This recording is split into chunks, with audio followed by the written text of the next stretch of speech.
Hey, my puppies. This is Melody Fletcher, author of Deliberate Receiving. Finally, the universe makes some freaking sense.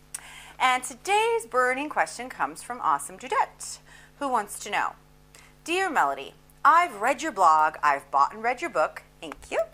I've read Ask and It Is Given, etc. I'm one of those people you reference who've read all this LOA stuff. I've even listened to The Secret going to and from work last year. But I'm stuck. I recognize my energy level needs changing. I know I have some crappy core beliefs, and having tried standing in front of the mirror saying, I'm awesome, I completely agree with you. It doesn't work. My personal work and financial situation is, whilst not unbearable, almost diametrically opposite from what I would like to see in my life. How do I change these core beliefs? I've tried getting angry, and it works, but the energy doesn't appear to change. It just slips back to acceptance of the norm. I've tried overriding them, but that doesn't work. How do you change core beliefs such as money is evil, I'm unlovable, unintelligent, etc.? I've tried to apply your recognize I didn't have enough data at the time. My core beliefs were formed, and I can see how they were created, but I can't seem to budge them, and I'm feeling so bloody helpless. Sorry. I really feel a bit over it all. I've tried so hard in the last 6 years to really take ownership of my life and reflect back what I want, but I appear to be making a good old mess. I know you've written about changing energy before, as have the Hicks, but it seems like nothing works for me. Then I start blaming myself, stating that because I'm holding the belief that techniques haven't worked in the past is why they're not working, and round the merry-go-round it goes. How can you help with bedraggled, exhausted puppy become shiny? Well, Awesome Dudette, you ask one hell of a question, and it's a question that so many people ask, which is why I read it in its entirety and why I'm answering it here per video.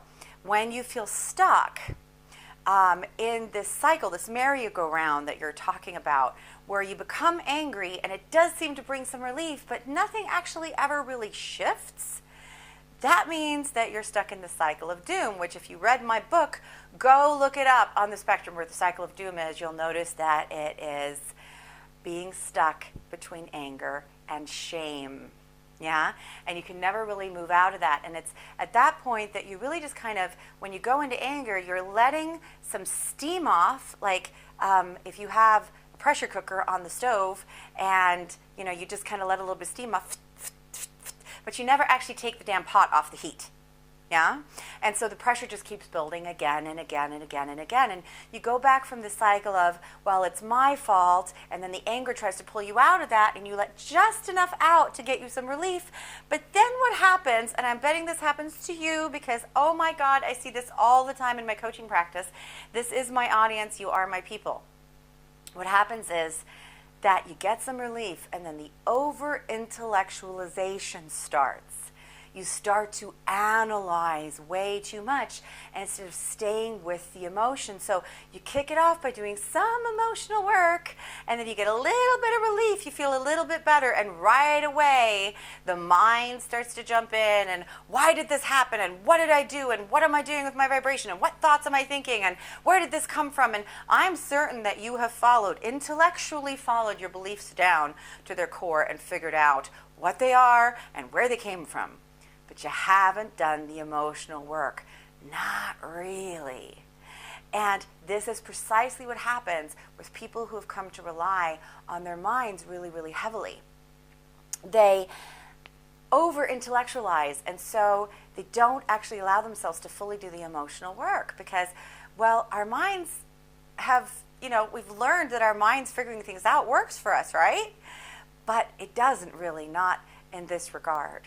So we have to sort of continuously remind ourselves that it's an emotional journey, it's an emotional journey, it's an emotional journey. And trust me, I have to do this with myself. I have to do it with my clients, even clients that have worked with me for quite some time. And you think they'd frickin' know it by now, but that mind likes to jump in there. And then, of course, it's faster and faster and faster. Once you're kind of getting into this, you just have to remind yourself really quickly, and then you get right out of it. But at the moment, I promise you this is what you're doing. You are shutting down your anger release from coming to its completion, because as soon as you get some relief, you start overthinking it again. So here's what you want to do.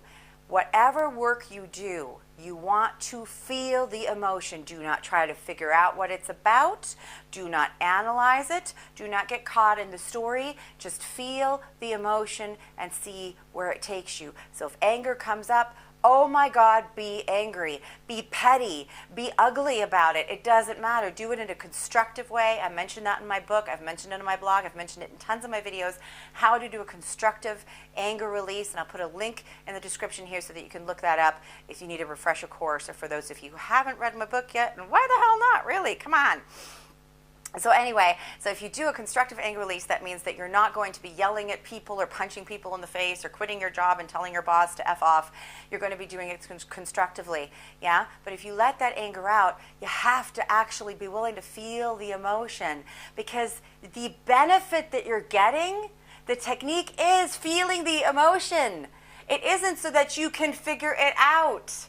The whole figuring it out part is what you want to do and what you have learned that you need to do so that you can let it go. But if you don't need to figure it out in that moment, if you just let yourself have the feeling, the shift will occur. The trying to figure it out shuts it down. Now, if you really, really need to figure it out, then just tell yourself that you can figure it out after the entire shift has gone, after you well and truly feel better. Then often we get that clarity where we understand what it was about, why it happened, blah, blah, blah. But as you've proven to yourself, simply figuring it out doesn't help. You can even actually figure out where the belief came from. My mother always used to do this. That doesn't always cause a shift, because the shift is emotional. Yeah? So if you go to the book, I'm just going to point this out to you. If you look at the progression of manifestation, where it starts with focus, goes to emotion, then stage 3 goes to thoughts, memories, and ideas. You're working on thoughts, memories, and ideas instead of emotion. And that's where you're going wrong. You're working too late in the process. You're working too late in the progression. Yeah? It's like trying to get healthy by putting vitamins in your poop. You got to go to the source. So allow yourself to be fully angry. Allow yourself to continue feeling that anger without needing to figure out what it is, without getting caught up in the justification of why you're angry and who hurt you and what your mother always said to you and blah, blah, blah, blah, blah. Just feel the emotion. And anything that helps you to feel that emotion and let it out, great. If it doesn't help you doing that, it's not helpful for you at all. You don't need any justification for being angry. Being angry is justification enough. You have absolute permission to be angry, okay? So that will help you to break out of the cycle of doom.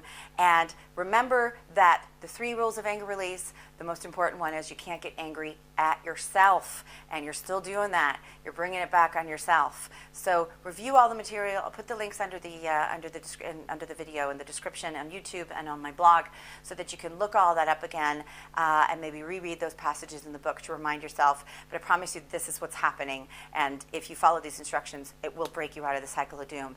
And then you will move right towards being a happy, shiny puppy. So I hope I've answered your question.